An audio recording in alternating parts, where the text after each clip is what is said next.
Les divorcés remariés devraient se demander comment ils se sont comportés envers leurs enfants quand l'union conjugale est entrée en crise. S'il y a eu des tentatives de réconciliation, quelle est la situation du partenaire abandonné? Quelles conséquences a la nouvelle relation sur le reste de la famille et sur la communauté des fidèles? Quel exemple elle offre aux jeunes qui doivent se préparer au mariage? Une réflexion sincère peut renforcer la confiance en la miséricorde de Dieu, qui n'est refusée à personne.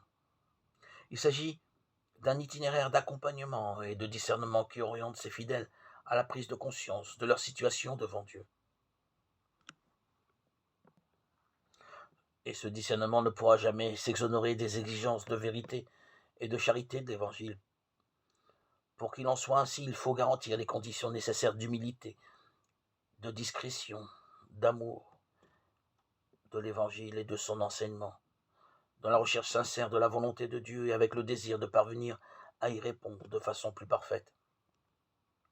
Ces attitudes sont fondamentales pour éviter le grave risque de messages erronés, comme l'idée des exceptions, qu'il existe des personnes qui peuvent obtenir des privilèges en échange de faveurs.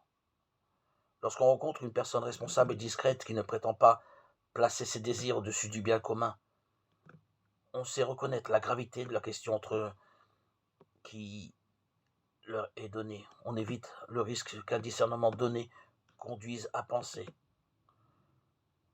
que l'on entretient une double morale.